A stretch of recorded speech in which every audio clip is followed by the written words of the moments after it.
Ibu, bapak, saudari, saudara, rekan-rekan muda, dan adik-adik sekalian, dimanapun kalian berada, bertemu kembali dengan saya Romo Tino SSCC di dalam catatan pesiarah. Di dalam perjalanan kehidupan kita, doa menjadi hal yang sangat penting.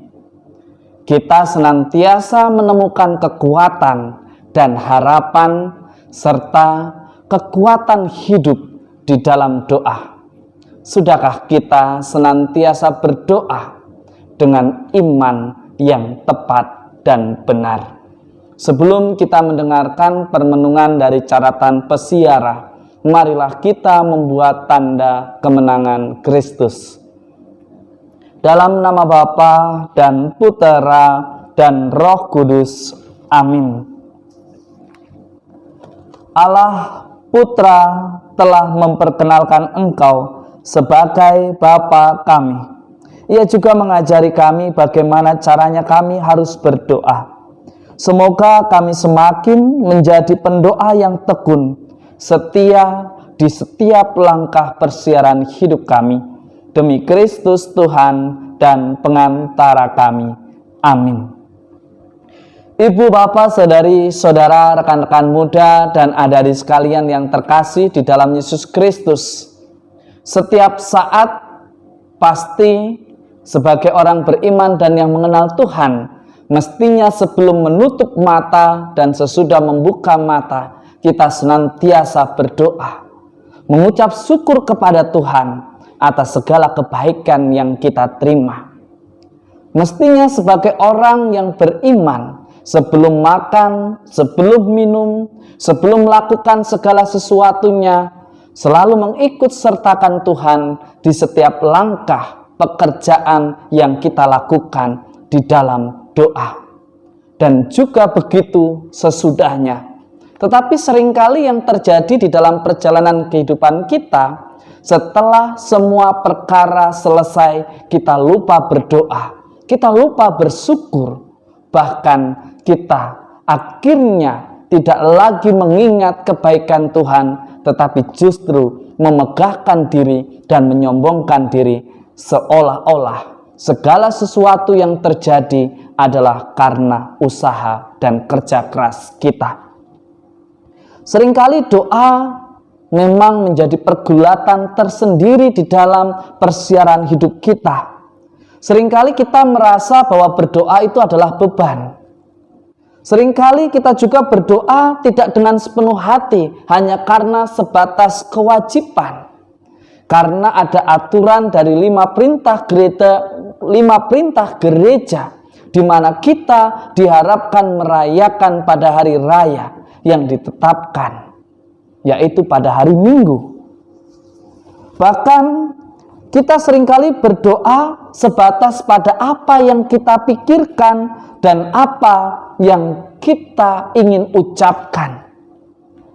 Mestinya sebagai orang beriman, berdoa adalah sarana bagi kita untuk rendah hati di hadapan Allah. Sarana untuk belajar mendengarkan apa yang menjadi rencana Allah di dalam setiap persiaran hidup kita. Bersikap pasrah, berdoa hendaknya bukanlah ungkapan apa yang kita pikirkan dan apa yang menjadi ambisi, melainkan pengungkapan iman kita yang tak kunjung putus atas apa yang kita imani. Di dalam bacaan pertama dari kitab Kejadian, kita menjadi tahu atas teladan yang diberikan oleh Bapak Abraham kepada Anda, saya, serta kita semua. Bapak Abraham mengajarkan dan menegaskan serta memberikan contoh bahwa doa orang beriman itu senantiasa didengarkan. Doa yang tepat itu tidak menyalibkan orang lain demi kesuksesan kita, demi kita terhindar dari tanggung jawab. Doa orang beriman senantiasa tidak hanya memikirkan kebaikan diri sendiri, tetapi juga kebaikan bersama. Itulah yang diteladankan oleh tokoh orang beriman kita dari kitab Perjanjian Lama. Dari Abraham, Anda dan saya serta kita semua diajak bagaimana kita berdoa di hadapan yang maha tinggi.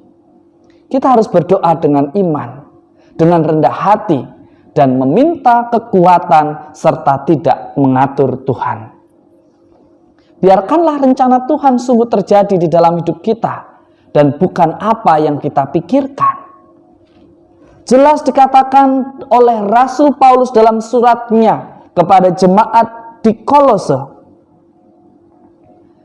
Karena kita sudah memberi diri dibaptis dan menjadi murid Kristus, mestinya dari lembaran hidup kita, dari hari ke hari, senantiasa belajar di dalam ketaatan, mau berproses, mau memikul salib kita sebagai seorang siswa. Kita pikul salib kita dengan belajar serius. Sebagai seorang mahasiswa, kita menggunakan waktu yang diberikan untuk belajar dengan serius, dengan tanggung jawab yang diberikan kepada kita sebagai orang tua, ketua lingkungan, seksi, RT, RW, ataupun pelayan publik lainnya. Kita diajak untuk senantiasa berani menjadi pribadi yang beriman dan bertanggung jawab. Yesus mengajarkan kepada Anda dan saya serta kita semua doa yang sangat sederhana, tetapi sangatlah utuh isinya. Dalam doa Bapa kami, sebuah doa yang begitu sederhana yang disampaikan oleh Yesus dalam Injil Lukas pada hari ini, merangkum seluruh nilai dengan lengkap.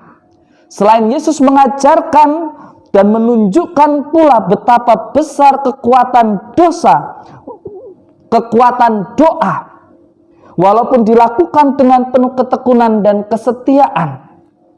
Jika kita setia dan tekun, niscaya Allah tidak akan menolak kita. Doa memiliki kekuatan yang sungguh luar biasa. Doa membawa kita mampu menembus ruang dan waktu. Di dalam doa Bapa kami, Anda dan saya serta kita semua diajak untuk belajar bagaimana kita berdoa dengan tepat dan benar. Ketika kita berdoa, mestinya tidak hanya berhenti dalam kata-kata yang terungkap di dalam doa, tetapi kita harus melaksanakannya, mengusahakannya di dalam kehidupan nyata. Tidak hanya menunggu, tetapi mencari dan menemukan solusi yang baru, menemukan apa yang Tuhan kehendaki. Barang siapa mencari akan mendapat, barang siapa meminta dalam ketulusan hati dan kerendahan hati akan diberikan, dan barang siapa mengetuk akan dibukakan pintu baginya. Maukah kita senantiasa terbuka melayani dengan hati yang tulus ikhlas dan penuh sukacita untuk memuliakan nama Tuhan.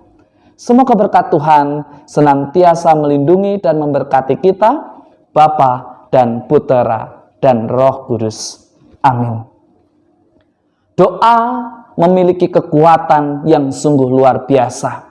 Karena doa kita bisa memeluk dan merangkul mereka yang sangat kita cintai.